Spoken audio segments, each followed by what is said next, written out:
Hi, hi, hi. Hi. How are you guys doing?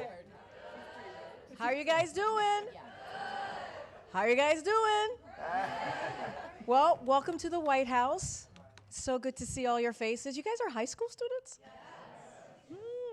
What grade? All right, okay. Well, welcome to the White House, as I just said, and I am Karine Jean-Pierre. I am the White House Press Secretary. We are really excited to have you all here today. Special guests coming your way.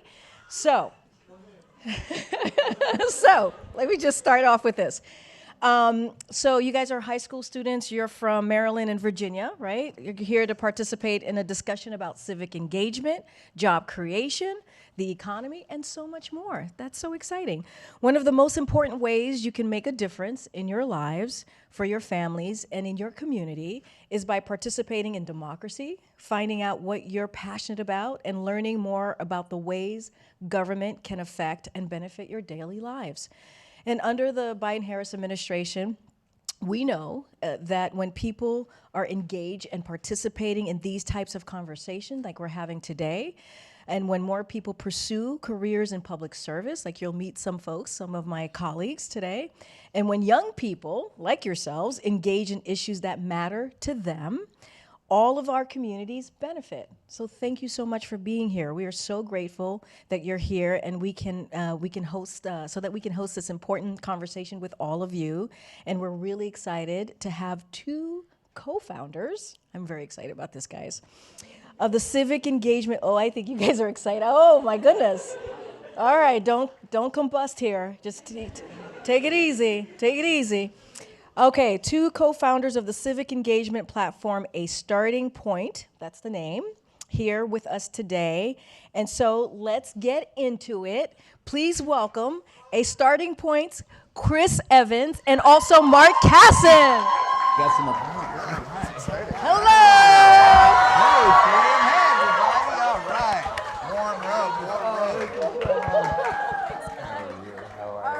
So much. Right, here. Thank you guys. I think you guys sit over there. We're sitting over there. Okay, How you guys doing? All right. Everybody, I hear how are some you? screaming, some yelling. Nobody pass out, but here we go. All right, Are we please sitting? sit I down. know you're like, I know. All right. So thank you so much. You know, we really appreciate it. Oh. Hi, All right, everybody. guys. I know everybody's super check. excited, and I am excited as well. But let's calm down just a little bit. Just a little bit. Well, we're excited, and you know, this is a real treat for us, quite frankly. This is not our day-to-day. This is not our home turf, and we appreciate you letting us interrupt your day, which I'm sure you have many actual important things to do in running of the government. This is a great interruption. Uh, So thank you. But it really means a lot to us to be here and work with you all. I know there's a lot of people who will be coming of the age where it's their first chance to participate in a democracy officially, and I think, you know, our goal of making sure that we can help demystify this a little bit and talking to you to help us demystify government, making people feel it's a little more accessible is really important to us, and this is a big part of that. So thank you so much. That's right. Yeah, thank you to everyone at the White House that set this up. Thank you to Close Up Foundation for having all these students come today. It means Close a Up lot. Foundation Thank is you, amazing. Close Up. Thank So real quick, before we lose you, because I'm sure, as I said, you like do things. You know, Chris and I, we spent the morning walking around the White House, and we've been marveled at, you know, it's a kind of a busy place. A lot happens here in every corner.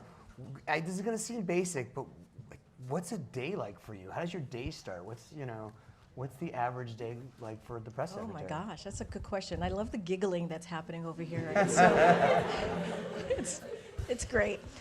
Oh man, what is it like as a White House press secretary? I have a long day, but I also have an amazing team. I always try to lift up the team that I have in the White House press office, because I can't do it by myself. What you all see me do, for those of you who for some reason watch the White House press briefing on a daily basis, when I go up to the podium, I don't do it on my own. I do it with a bunch of people here in this administration, in the White House, that help me get ready and do the job on behalf of the president, on behalf of the American people, obviously. My day starts around 4 o'clock in the morning.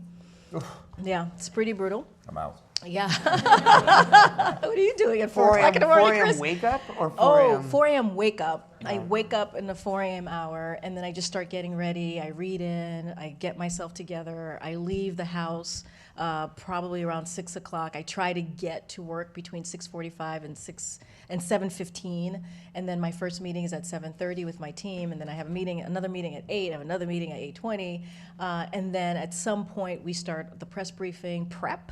And that's a couple of hours. The press briefing is usually between 12:30 and 2, depending on the day, depending on the president's schedule. Everything we do is surrounded around the president's schedule. And then we do the briefing, and then afterwards, there's just more meetings, and then I get to go home. But by the time I get to bed, I've probably been up for 15, 17, maybe more hours. So it's a long day, and we have a briefing almost every day, except when the president's traveling. He's traveling today. He's headed to Florida, so there's no press briefing today.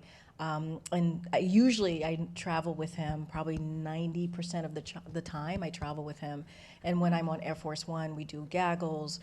So it is a long day. But I always say to people, and it is true, and I mean this from the bottom of my heart, it is an honor and a privilege to have this position, to be in this White House, to be at that podium, to speak on behalf of this president.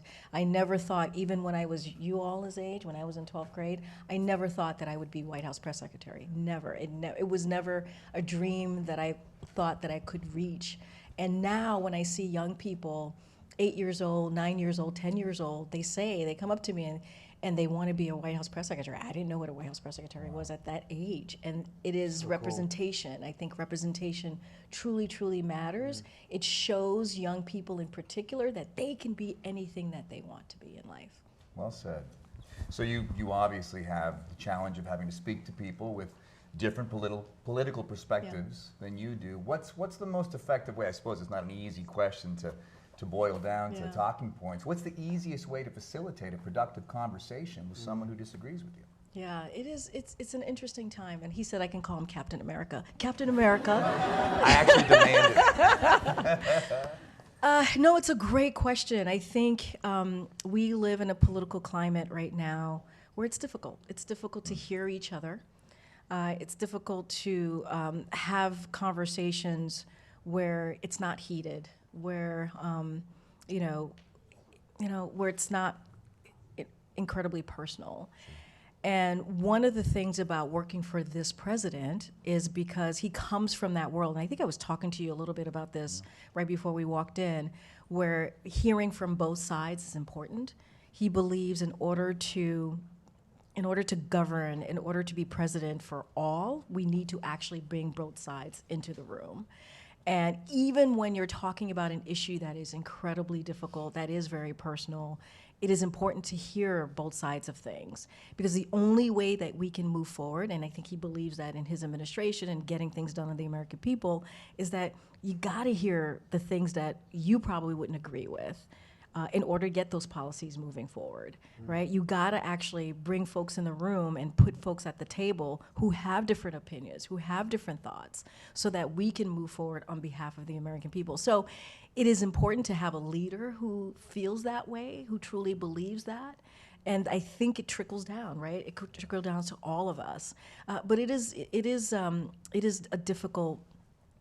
difficult, but I think it's important. It's important to make sure that we're humble enough, and it's hard, to be able to say to ourselves, look, that person may not have the opinion or have the ideology that I have, but they deserve to be heard, and it's vice versa. So we just have to work towards that. It's a work in progress. The one thing that we became conscious of doing this is that these people represent folks called constituents. Yeah, that's exactly right. And if they aren't able to feel represented, then they don't feel engaged. And so it definitely made Chris and I and our partners, it's kind of been a North Star, as these folks need to have a voice and need to be listened to, right? Otherwise their constituents aren't represented. Yeah, and that's so important. Everyone in this country should have a voice, and the work that you all are doing is so incredibly important. We need to keep pushing forward in that way. Well, speaking of work, we'll let you get back to yours. Is there anything else you want to share in closing with the? Well, I love young people. You all are the future. You all are the future of this wonderful country that we live in and this world that we are all part of. And I always say this to young folks, which is follow your dreams, follow your passion, follow your passion. Because if you do that, everything else will come into wonderful focus for you. And I say that to young folks because you have to love what you do, you have to believe what you do, and if you're passionate about something, don't ever let anyone tell you anything different that you can't achieve what it is that you set your mind to. So follow your passion. It's great to see you all. Enjoy the conversation. I'm out. Let me take this with me. Thank you so much. Really appreciate it. Thank you. Have a great day. Bye, guys. All right. All right, let's bring out our first guests, or our guests. First, we are going to have the Secretary of Energy, Jennifer Granholm. Hey, everybody. And Deputy Secretary of the Treasury, Wally Adeyemo. Thank you both so much for joining us. Please. All right, so again, this is not, we don't usually ask these questions on camera, so we're going to look a lot at these cards in an exercise of humility to make sure that we get these things right. Thank you so much for joining us. Yeah, first of all. thanks We for, really, really as ever, appreciate for it. doing this and for engaging, the future leaders, to whom we will be passing the baton for the nation. So glad you guys are here. So as you know, we're about demystifying not just politics, but government, so people feel it's more accessible. And let's just start there. I mean, what inspired you to have a life in public service? I know this is not your first job in public service, but what inspired you to The get old involved? broad. Yeah, you guys are high school students. My high school, my history senior, when I was a senior, my high school teacher was insane. Like so fantastic, so in a way that honestly he would jump on the top of the desks when he got to a good point in history. It was amazing. I would be sitting there like, and he planted this seed, and the seed was planted, and then I actually went to LA and got a job at Universal Studios as a tour guide. Oh, wow.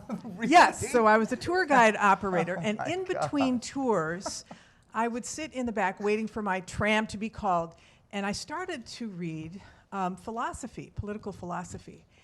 And it made me think, so my teacher put this notion in my head that you are here, and like all of these people in history, you have a responsibility to leave this place better than you found it.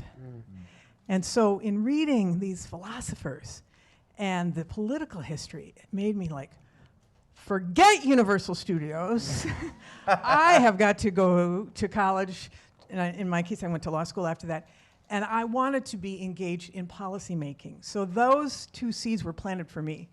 And I'm going to pass the phone. Can I pass the phone? Please do. Yeah. How about pass yourself? the phone. Right. It's great to be here with all of you. And I think my journey to sitting here actually started in high school. And I went to high school at this place called Eisenhower High School in Rialto, California, which is 60 miles from Los Angeles and about 90 miles from the beach. So those were like the key markers for me in life. But Eisenhower High School was a terrible place to go to high school. They shut down our lockers because instead of people putting books there, they were putting guns and knives there. And ultimately, I also knew just miles down the street of friends who went to high schools that were far better.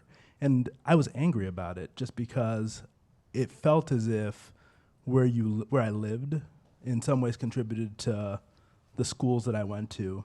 And I started out with a bunch of anger, but then I also decided that I wanted to change that and work with students on my campus, students to try and think about what we could do to improve the school. And fundamentally, that's when I started becoming active, was thinking about what could I do to change Eisenhower High School. And as I went from Eisenhower to college, I kept that in mind because I went to college at this place called UC Berkeley that you've probably... Me too. Go Bears. But I went to college at UC Berkeley just a few years after they ended affirmative action. And I ended up being one of few people in a class of 6,000 that look like me. So it just left me in a place where I wondered, my high school was terrible, and in my high school, most of the people there look like me, but there weren't a lot of people who look like me who were making it from high school to college. And it motivated me again to think about what can I do to change it. And I think my message overall is that the key thing and the key reason I ended up here was because I thought about how could I change the thing that mattered to me in the place I was, which at that point was in high school. And as I went to college, I thought about what change looked like there. And I think ultimately the reason I'm here is because I've always been interested in what can I do to change the system to make sure that more people have opportunities within it. And fundamentally, those are still the questions, even now that I'm thinking about our nation and about global economics, that interest me most. How can we make sure that people who don't necessarily have access to things like a great education, to energy resources, get access? So that's the thing that got me interested in high school and keeps me interested today. Cool. Well, to that end, Deputy Secretary, what advice would you give to students that were looking to pursue a career in public service? It starts now, and I think one of the things that I girded against when I was young was people always telling me, you are the future. The reality is that you are the present leaders today. Like ultimately, you've got to think about what are the things you care about and how can you act locally to effectuate that? Because when you think about the climate challenge, it's easy for us to step back and say, this is a global thing, I have no ability to influence it, but that is completely untrue. The reason we face this challenge is because of individual decisions that we're making, and you have the ability to effectuate something that's global by starting in your local community. So for those of you who are interested in public service, but even for those of you who aren't interested in public service, there are things in your local community that you care about, and I think oftentimes people discount your ability to make change, but the truth is that much of the change that has been made in this country, in this world, has been made by young people like you. So my advice to you is start now, think about the thing you care about, and think about what you can do about it on your local level. One of my favorite quotes is, act locally, but think globally. And the truth is that each one of you have the ability to take an action in your school, in your community, that helps bring about the change that you care about. So that's my advice to you guys. That's great. Secretary Granholm, same question? Yeah, I would say building on that, the acting locally, I think, gives you the data that you need to go bigger. And I wouldn't want you to stop at acting locally. I mean, policy is the ability to do the greatest good for the greatest number. And so policy enactment is really where you impact broad scale change. So while you act locally, which is, and there's policy change locally too, even policy in your own house is local, right? I mean, it's policy change. But the more and the bigger the policy changes, the more impact you have on this existential crisis that we face, which is climate change, which is why, the president's agenda that Deputy Secretary Arellano and I work on is making these massive changes across the country that you will begin to see if you haven't started to see them already. We have adopted, as a nation, the biggest climate change legislation, not just in the history of the United States, but in the world. We are going to address climate change through policy. And it's super exciting. It's why, who your leaders are, and when you become leaders, it makes such a huge difference on the local level as well as on the broad level. So I would say, yes, act locally, and in addition to that, think about your role in the bigger potential policy-making realm, or from the either inside government or outside. There's a huge amount of activism that is happening that has impact on the folks inside. Now, outside, inside, we're all one, but really that pressure from the outside is important for policymakers to hear from people about what the impact of policy changes are on them. So I would say think and act locally, but also consider yourselves as in positions to really impact policy on a broader scale as well. And then quick piece of advice. One, I highly encourage those of you who are interested to do a gap year, and a gap year that might include service, because you should be thinking beyond self, right? That and use your gap year or whatever if you haven't had an opportunity to get beyond this country and to see the world, to understand where we sit, and that we are in a global community, that we have a shared home. And that is important to see as well. So let me ask you one more question. I think then we're going to flip to the students. So you both have different agendas. You have different domains that you work on, but you're part of a cabinet, a group of people who work on the president's overall agenda. How do you work together? How does the cabinet work with each other to put forth the White House's agenda? Yeah, first of all, we have cabinet meetings with the president where the agenda is set. In fact, the agenda for any president is really set. It's not just campaign promises, but what is actually put forth to Congress, which is often identified in the State of the Union, which will be, I think, on March 8th this year. You should take a look at it if you haven't been able to see States of the Union before, but it sets the agenda for the nation. In our cabinet meetings, then, we work together on figuring out how to make sure that each element of the administration is aligned and is working together. So, for example, the Department of Treasury and the Department of Energy are working very closely on giving guidance on the huge tax credits that were adopted as part of this energy agenda, which really creates change. And so, in fact, Deputy Secretary Adeyemo is like the key guy in making all of that. But he's got a team. I know you've got an important team to make that happen, and they've been working day and night to make sure that, in partnership with the Department of Energy and our policy team, to make sure we are impacting the president's agenda in the way that he envisions it. The big goals that we have is to get to net zero by 2050 as a globe, but as a country as well. And for the United States to get to 100% clean electricity, clean electricity on our energy grid by 2035. And that means adding a whole lot more clean generation, whether it's wind or solar, et cetera. And so we're trying to figure out what are those pieces that we've got to add to make sure the president's vision comes to life. So I am the Deputy Secretary, which makes me the #2 person at the Treasury Department. Most famous Treasury Secretary that hopefully you've all heard of, Alexander Hamilton. But from Alexander Hamilton until President Biden became President of the United States, we had never had a woman Secretary of the Treasury. And now, of course, Janet Yellen's the Secretary of the Treasury, another person who spent a lot of time at UC Berkeley. And she is the first female Secretary of the Treasury. I'm the first black Deputy Secretary of the Treasury. So I work for her and with members of the cabinet, like Secretary Granholm. And the way I like to describe it, because when you think about it, it's a tough concept.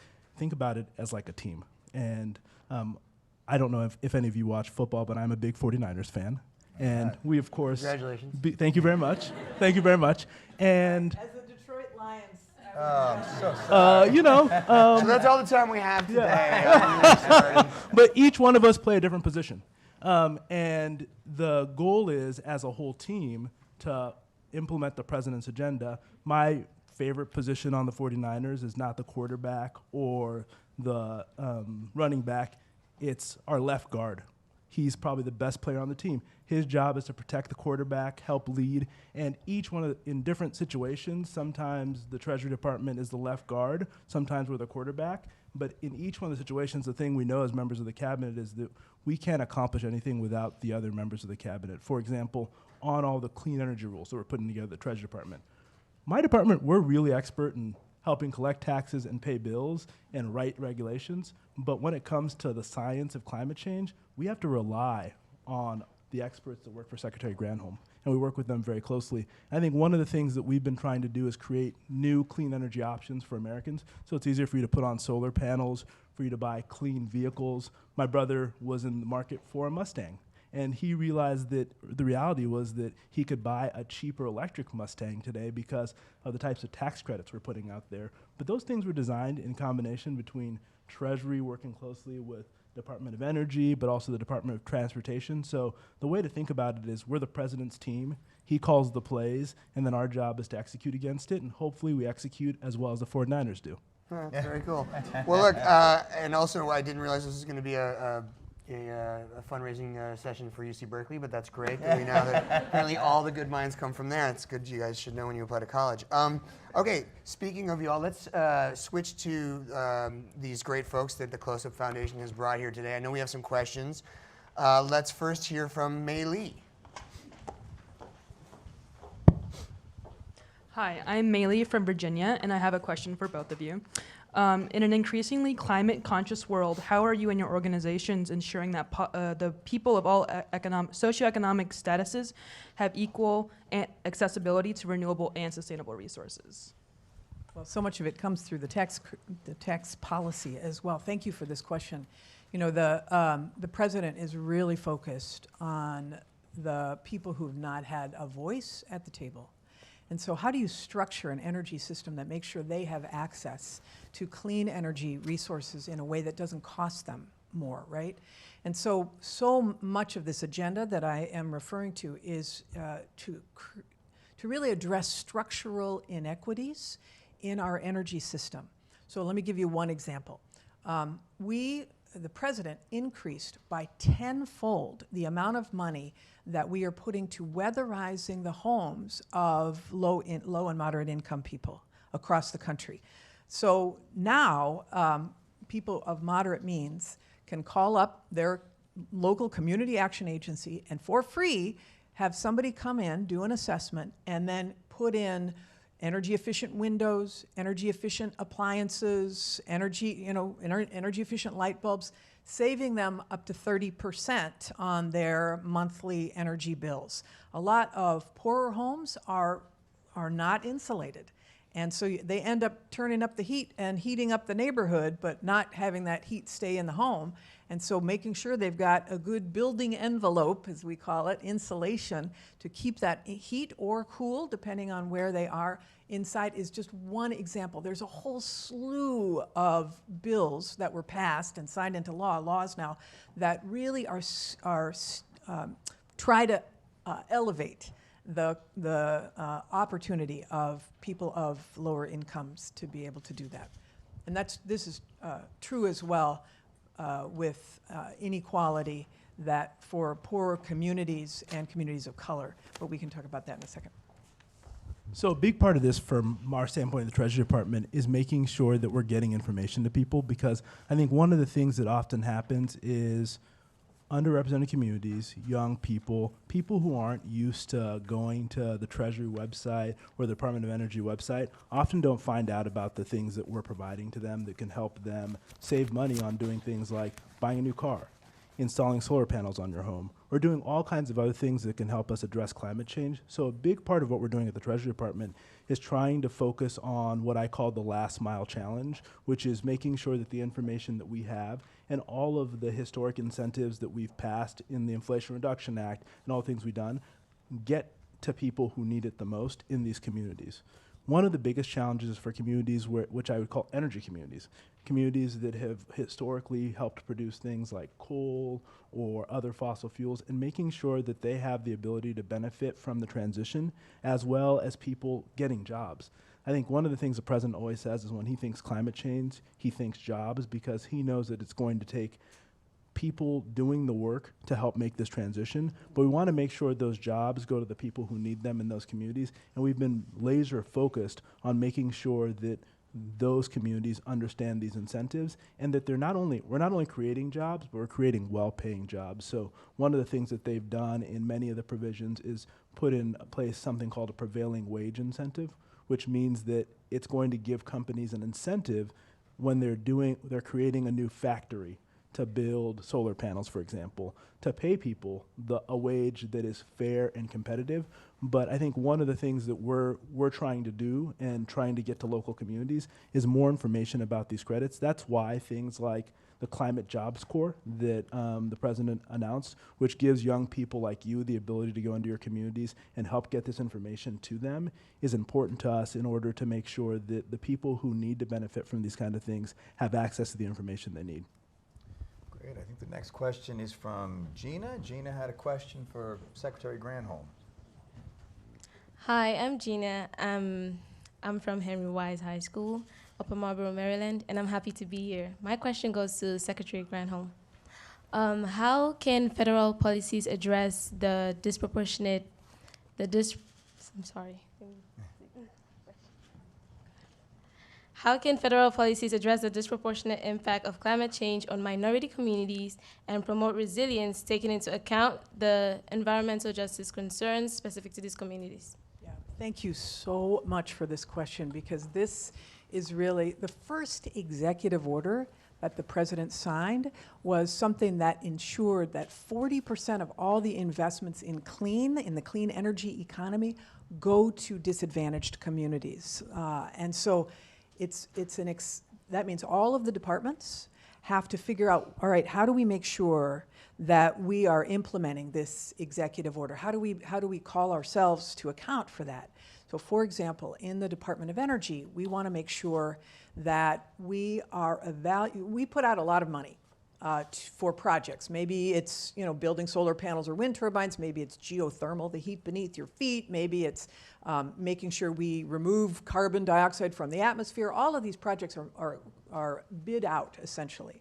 But they're evaluated when they come back based upon what their community benefits plan is. And so the ones that have a community benefit plan that addresses and that, first of all, locates in a disadvantaged community and addresses job creation, job wages in that community, that starts to heal the harm that has been created by the legacy fossil fuel systems. Those are the ones that get awarded, and that's where the funding goes. Again, this is trying to address structural inequity by creating structural equity into how we evaluate projects. The Justice 40 commitment by the president means that the cabinet members, I'm sure this is true for you, but we go to communities. For example, I was recently along the Gulf Coast, Cancer Alley, communities that have been under the smokestacks of chemical and refining entities where they're breathing disproportionately polluted air and they have disproportionate levels of asthma. Those communities should benefit from electrification of semi-trucks, for example, so they don't have to be in a place where they are disproportionately inhaling unhealthy air. So that's what this administration is really focused on that. You were talking about the tax credits.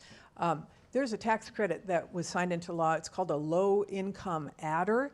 And so if there is a developer who wants to help a low-income community have solar panels, they get a tax credit associated with that, a credit as opposed to a tax deduction. That means you get money from the government. It's a 30% tax credit off of the project. If you locate in a low-income community, you can get another, on top of that, 10 or 20% back. So now it's a 50%. The government pays 50% of those solar panels on that low-income housing project. If you pay prevailing wage, it's another 10%. So now the government's paying 60% so that community can have access to solar panels. So it's that kind of structural change in the tax code that is attempting to address the inequities that have been historically choices were made in the past. We're trying to make sure that we steer these choices to create healing. The next question is also for Secretary Granholm from Malika. Hi, Secretary Granholm. My name is Malaika, and I had a question regarding your goal of zero net carbon waste by the year 2050. How do you plan on achieving this goal with fast fashion, overconsumption, and carbon emissions on a steady incline? Okay, so net zero by 2050. It's a huge goal. Thank you for this question, because it's not just the United States, but a whole slew of other countries have said we want to get to that goal as well. Nobody has done yet the level of policy making that we've done in the United States to try to get there. So based upon the laws that I was just describing, the agenda that the president has ushered through Congress and signed into law, we will be at about 40% reduction in CO2 emissions by 2030. We want to get to 50% by 2030 so that we can get to 100% by 2050, right? So that extra 10% between the 40% reduction and the 50% reduction has got to come from something outside of the federal government. So businesses who are making their own commitments to reducing CO2 emissions, households, obviously, that are doing that as well, and states. We want states to have high policy adoption that reduces their CO2 emission. But know that the good news is that we are on track. I mean, we've never seen the levels of reduction of CO2 that we have seen and the modelers have projected because of the passage of this agenda. So I'm really heartened by that. We have more work to do. This is not the end. We've got a lot of work to do. But I'm encouraged, again, that policy makes a difference and that we are on track to meet our goals. Let me say the private sector is doing a lot too. You talk about fast fashion. I mean, Lululemon, if you have anything that's spandex, they have now, that comes from petroleum products. There's a derivative of petroleum that is used to make that. Lululemon said, we're not going to do that with any more fossil fuels. We are going to do it with a plant-based way of creating these shirts and clothing. So not just Lululemon, but there's a ton of companies that have made a commitment as well, which is very important to hold their feet to the fire as we hopefully achieve our climate goals. So the next question is from Herson. It's for both of you. Deputy Secretary, let's start with you.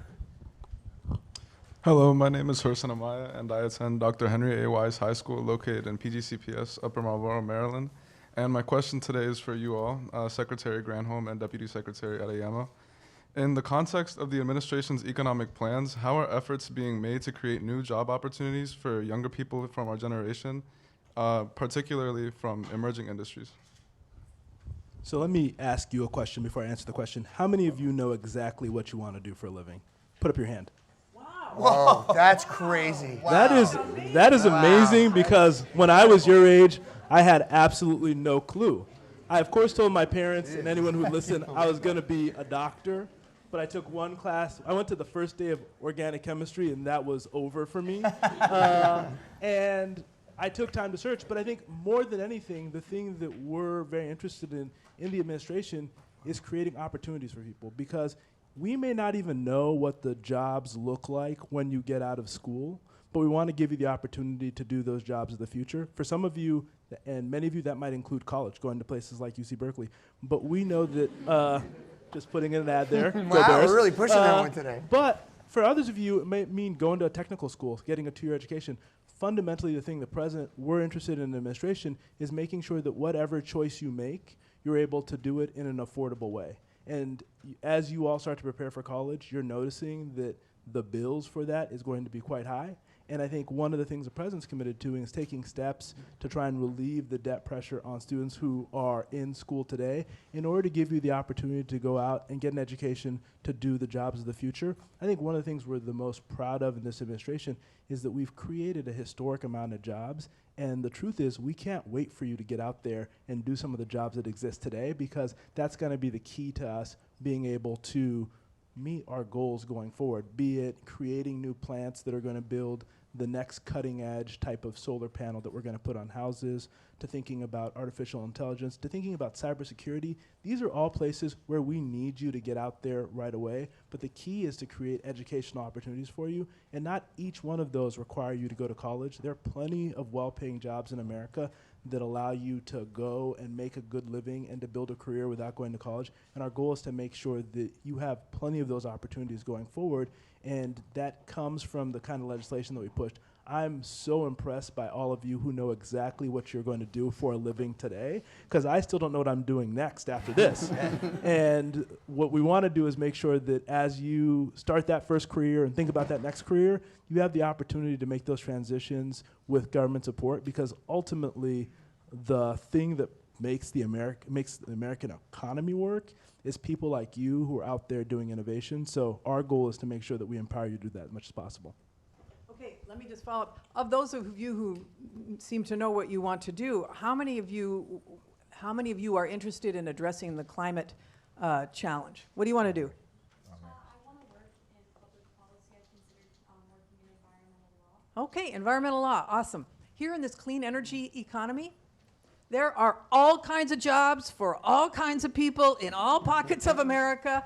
The Department of Energy is a science organization. We have 17 national labs. We've been known for, bringing down the price of solar because of the scientists who are, looking at perovskites, the kinds of materials that make batteries lower cost, why the price of batteries for electric vehicles have gone down, all of that stuff, the whole suite of technologies we have done research and development on. Now we're doing deployment on. What does that mean, deployment? It means that we're going to need people, to your point, to be able to make sure that we are, and we really want to encourage women to get into the construction trades. For those of you who are interested in learning, earning while you learn, the apprenticeships to be able to be, an electrical worker to help put up the transmission wires for the folks, and this is all, we need as many as we possibly can. We need a ton of people to be able to install the solar panels and to make the solar panels and to design the solar panels and to research what the materials are to create a solar panel. Same thing with wind turbines, same thing with electric vehicles, same thing for the batteries for the electric vehicles, same thing for the materials to make them all lightweight, same thing for dams, hydroelectric power. What's the next version of the technology for hydroelectric power? Same thing for hydrogen, clean hydrogen, to be able to decarbonize the industrial sector. I mean, there's a whole suite of technologies and jobs at all levels that are being created right now across the country in these technologies. So I hope, for those of you who didn't raise your hands, that you consider a job in the clean energy space, because not only does it pay well, not only is it everywhere, but the mission of addressing climate change, it gives you psychic wealth as well. Well said. Next question, I think, is from Taryn for Deputy Secretary Adeyemo. Hi, my name is Taryn Huey. I'm from WISE, and I have a question for Deputy Secretary Adeyemo. I practiced that like 60 times and I still So since the concept of the American dream is obviously evolving over time, I wanted to know, what policies do you believe can contribute to Generation Z that has equal opportunities to achieve their version of the American dream, and examples of economic mobility, access to education, and social justice? Can I ask you a question? Sure. What do you consider the American dream? That's a good question. Going to UC Berkeley. That would be a good place to start, yeah. What I would consider the American dream is everyone working together to make the world a better place. That is a great dream. And I think the reality, and one of the things that makes me so excited about our future, is that for each one of us, the American dream can look slightly different. My parents came to this country when I was 2 from Nigeria, and they didn't have much.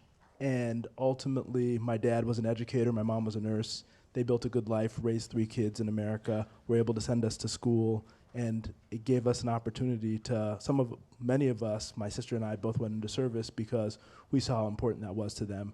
But the key was opportunity. And I think the thing that we are focused on, and the president is very focused on, is how do we create opportunity for the next generation? That's why we're focused on the climate crisis, because ultimately it's an existential threat, not only to us today, but to your futures.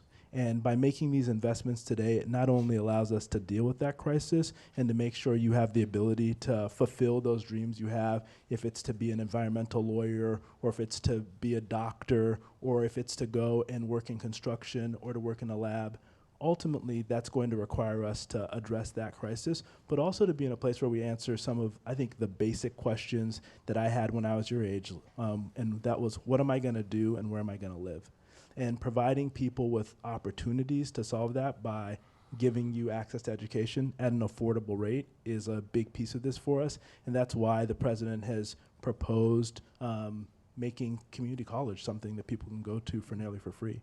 That's why he's focused on debt relief for people who have huge bills when it comes to university education. But it's also why he's focused on making sure that we're creating good paying jobs after you get out of school, jobs that will allow you to build a future for your family, and also thinking about what we can do to unlock the ability of you to live where you want at an affordable rate. And I think this is something that is going to matter a great deal to you as you move out of your parents' house and you look for your own home. A key thing, and I know this was something that was hard for me, was how do I make sure that I can afford all of my bills? And this is why the president is so focused on making sure that we make investments to build more housing in this country as well. So a big piece of this for us is the American dream for each one of you is going to look slightly different.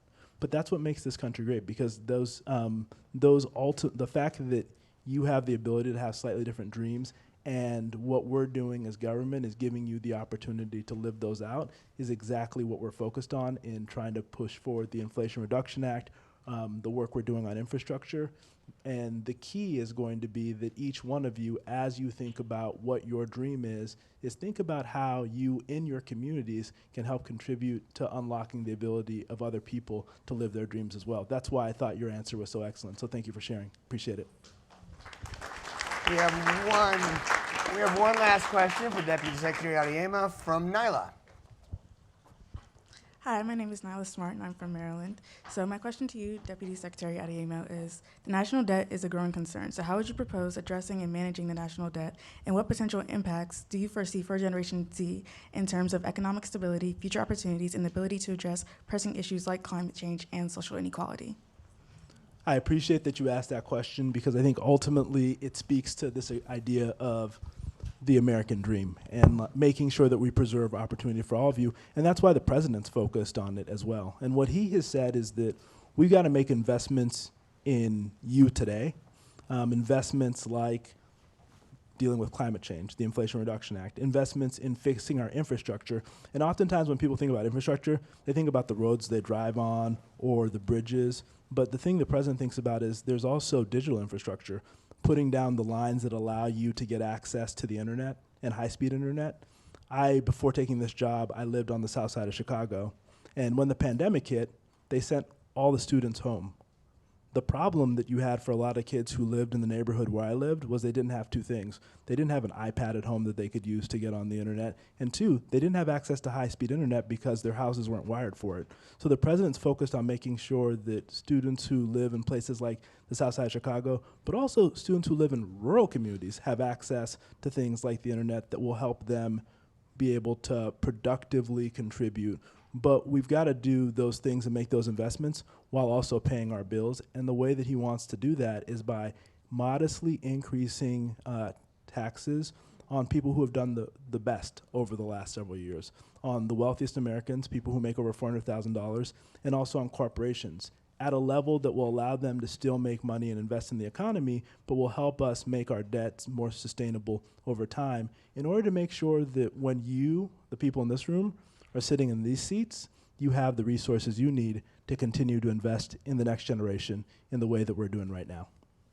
That's a great response. This is great. Just want to say Thank you. Thank you so much to the people up here. Thank you to everyone out there for joining us with ASP's commitment to civics engagement. and thank you to education. Close Up for Thank you to bringing you Close all here. Up. We Thank really you guys appreciate it. so And the much. White House for hosting us. Any closing thoughts from Secretary, Deputy Secretary? You guys were so fantastic. Think big, be Yeah. large. Come on. Vote.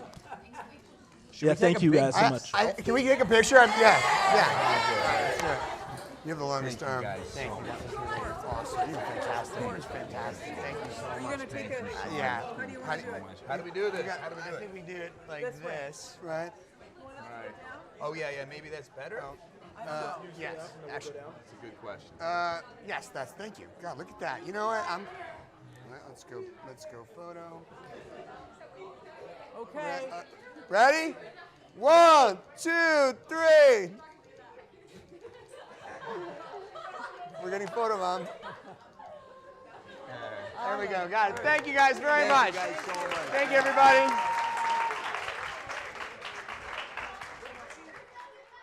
Hi, guys.